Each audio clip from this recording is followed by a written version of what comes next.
Welcome back, everyone. We're diving into Dale Carnegie's How to Win Friends and Influence People today. The classic. Absolutely.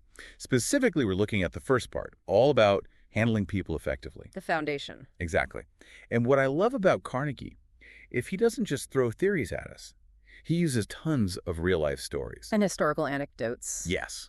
Makes it so much more engaging. Totally. And he kicks things off with a pretty bold statement. Criticism is futile. Ooh, I remember that. Strong words. Why does he say that? He dives right into the psychology. Uses examples like Two-Gun Crowley, Al Capone, even notorious criminals. They weren't exactly known for self-reflection. Nope.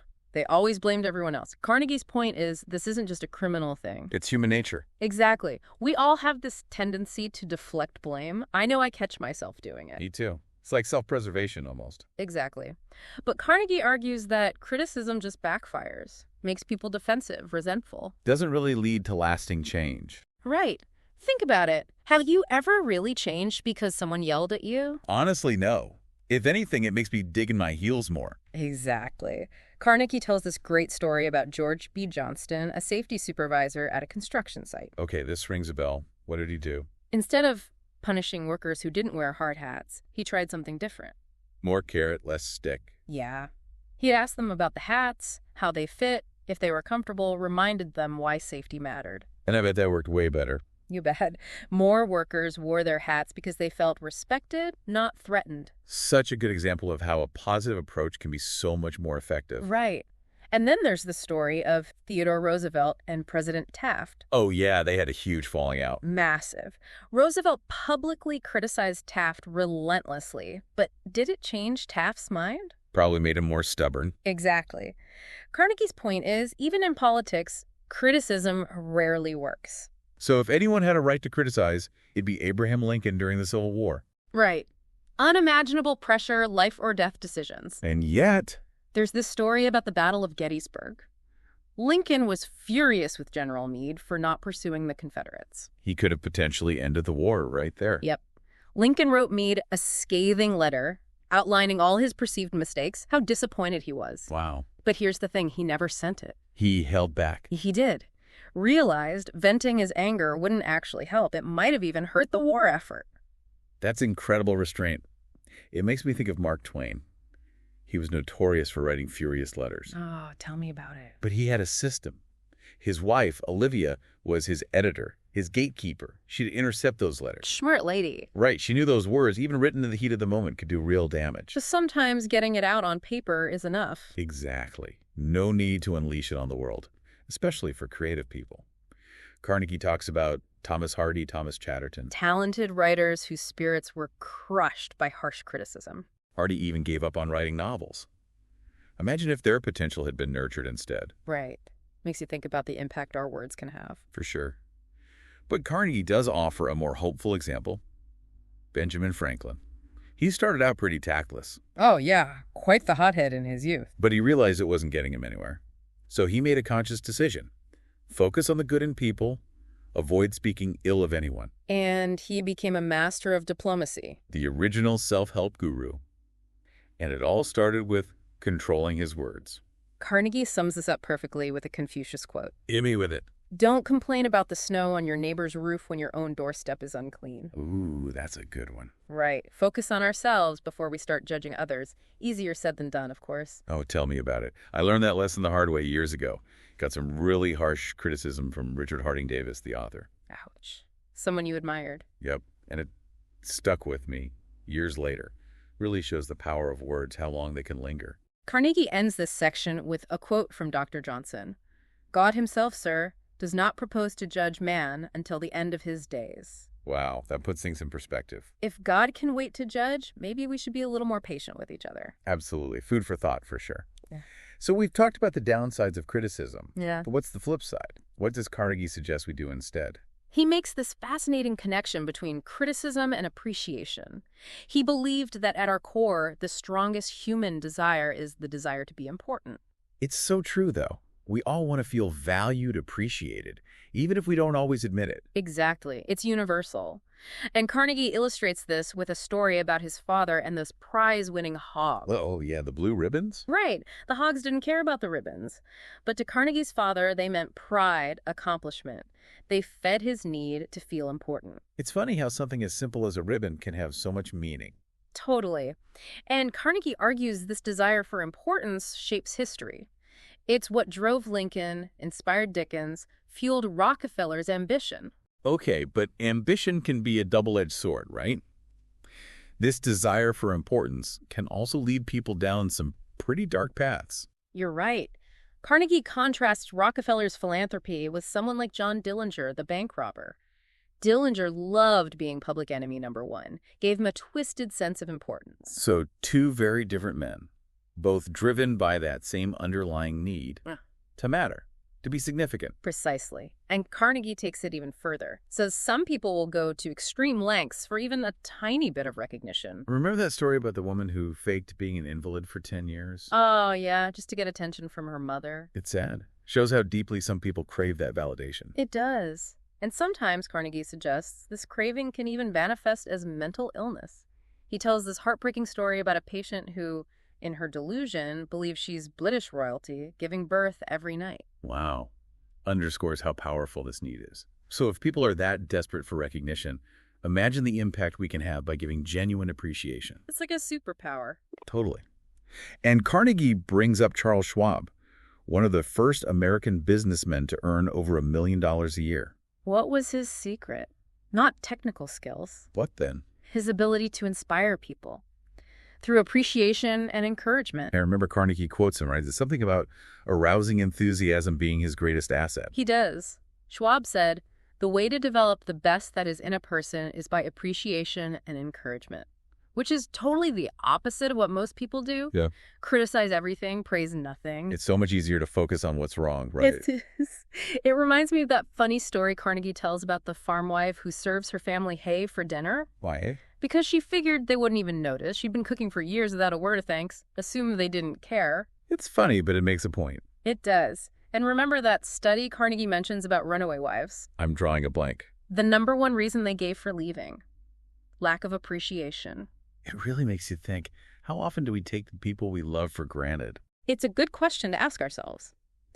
And then Carnegie tells that beautiful story about the man who, instead of listing things he wanted his wife to change, told her 6 things he loved about her, just as she was. It's so powerful. Unconditional acceptance, appreciation. And this principle isn't just for personal relationships. Carnegie talks about Florin Ziegfeld, the Broadway producer. No. He built his career on glorifying the American girl, making women feel beautiful and confident. And it wasn't just an act, right? Didn't Ziegfeld talk about the importance of nourishing self-esteem? He did. Recognize that valuing people was key to success in any field. It's not just about being nice. It's about bringing out the best in others. And who can forget that Paul Harvey story about Stevie Morris, who later became Stevie Wonder, right? The one where his life is changed because a teacher appreciates his unique hearing ability. Exactly. It shows the power of recognizing someone's unique talents. It really does. Okay, but some people might be thinking, isn't this just flattery? Where's the line between genuine appreciation and just laying it on thick? That's a great question. Carnegie addresses it directly. He says flattery is selfish, insincere. It's about manipulating people for your own gain. It's like that King George V quote, right? Teach me neither to proffer nor receive cheap praise. Exactly. Flattery is cheap praise. But genuine appreciation comes from the heart.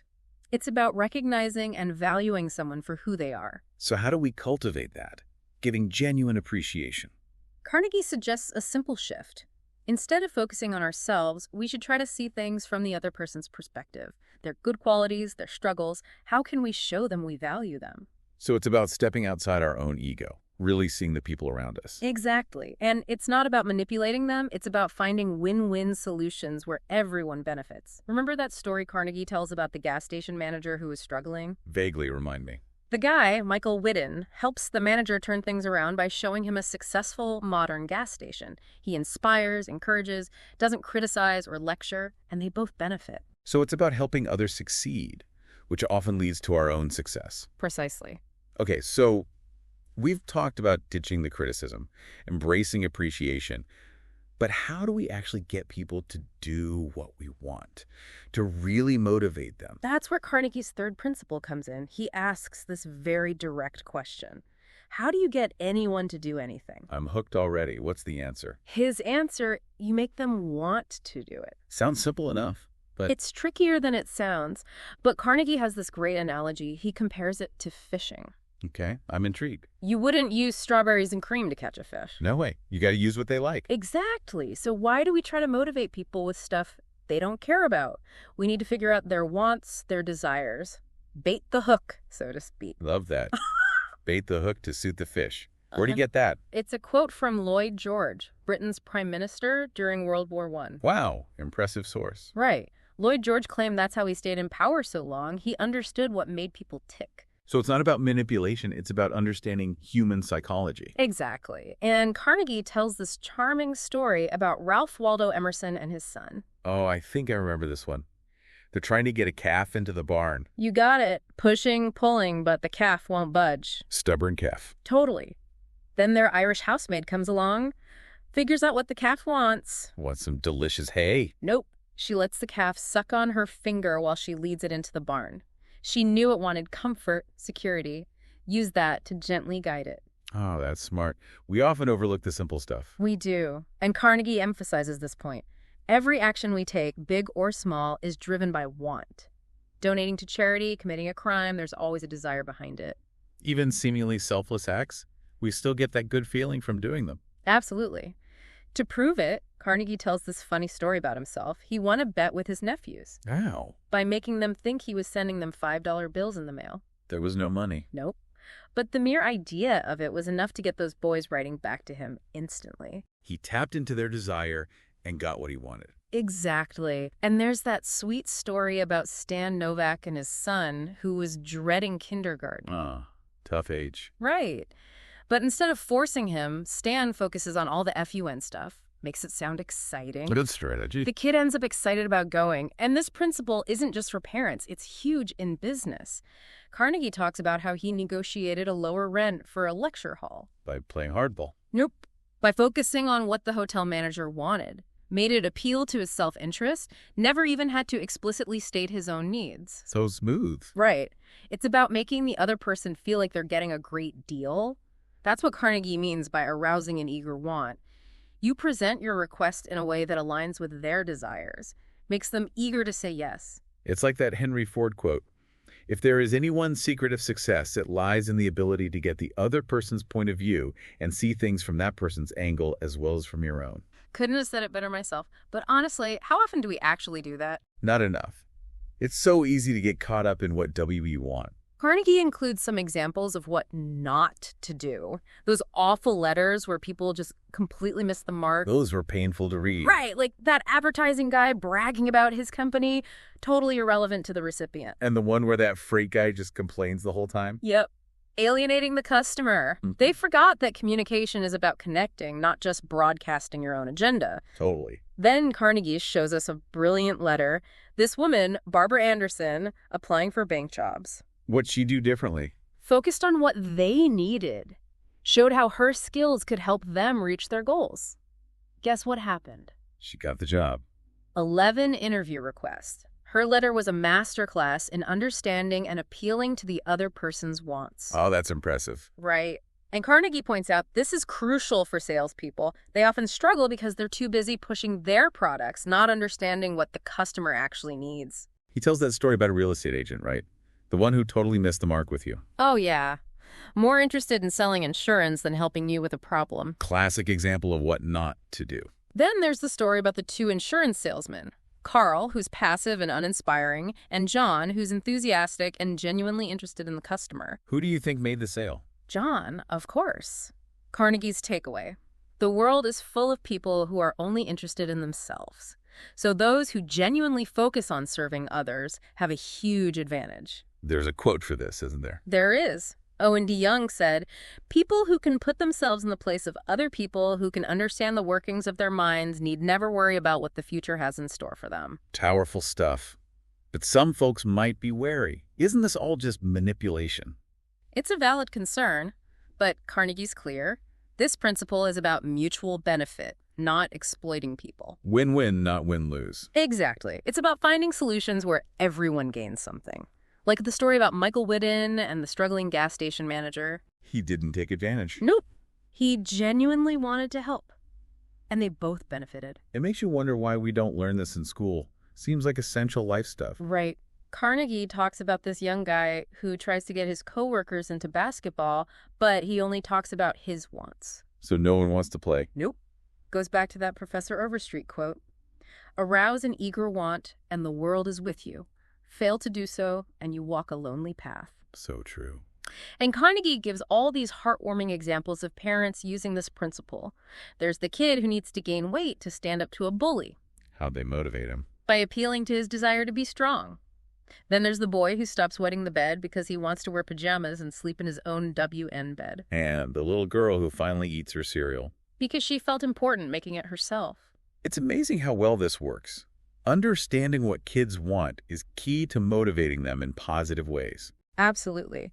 Carnegie quotes William Winter, who said, "Self-expression is the dominant necessity of human nature.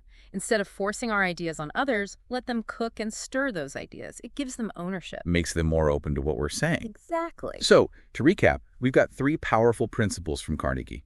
1, skip the criticizing and complaining. 2, give genuine appreciation. And 3, figure out what the other person wants and make them eager to say yes. He packs a lot of wisdom into those seemingly simple ideas. He does. It really makes you think, if this works so well with kids, why do we drop it with adults? What if we applied the same understanding of motivation to all our relationships? Something to ponder, wouldn't you say? Absolutely. Gives us all something to think about.